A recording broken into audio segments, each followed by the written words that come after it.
You open the app without thinking. A photo, someone's promotion, someone's vacation, someone's body.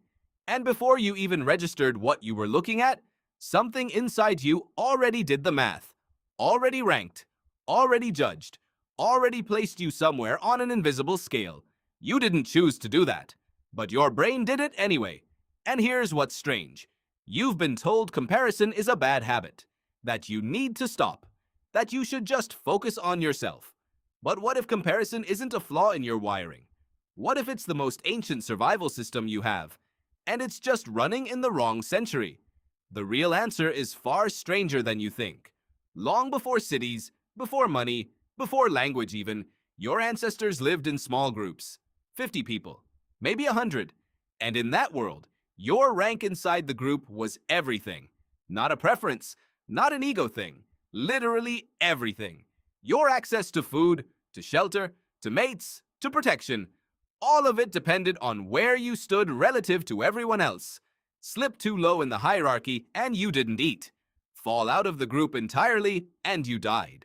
Alone, exposed, cold. In that world, knowing where you stood at every moment wasn't vanity. It was survival. Leon Festinger, a social psychologist at MIT, formally described this in 1954 in what he called social comparison theory. His argument was precise. Human beings have a fundamental drive to evaluate their own opinions and abilities. And when there's no objective external standard, no ruler, no scoreboard, no definitive answer, the only available reference point is other people. You compare because uncertainty is dangerous, and other people resolve uncertainty. But Festinger noticed something else. The comparisons aren't random. You don't instinctively measure yourself against people who are wildly different from you. You measure yourself against people who seem close, people at your level, your stage, your situation, your colleague, not a billionaire, your friend's fitness, not an Olympic athlete's, the neighbor who just renovated their kitchen, not a palace. This is called lateral comparison, and it is almost perfectly calibrated to maximize useful information and almost perfectly calibrated to maximize psychological pain. Because the closer someone is to you, the more their success feels like information about you. If a stranger in another country gets promoted, it barely registers. If your college roommate gets promoted, your entire brain re-ranks you. Same outcome for them. Completely different biological response in you.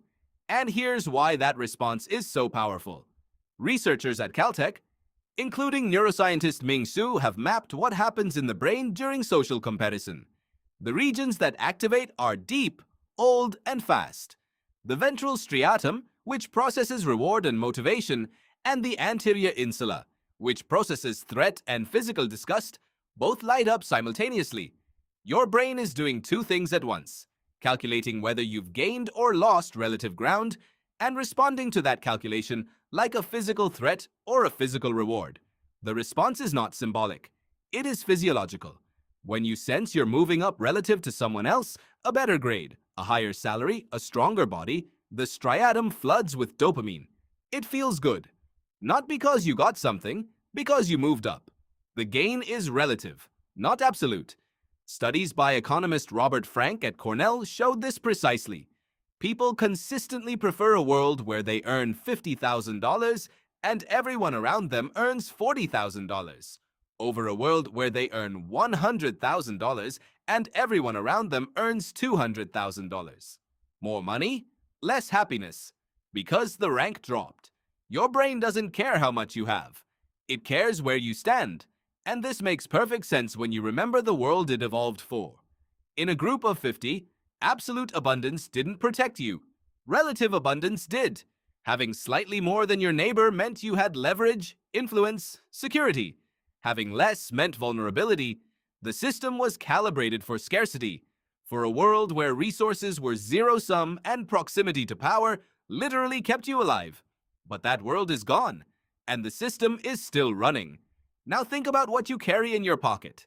Millions of people, compressed into a screen. Not 50 people who live near you, hunt with you, whose entire life situation roughly mirrors yours. Millions. From every economic tier, every country, every industry, every body type.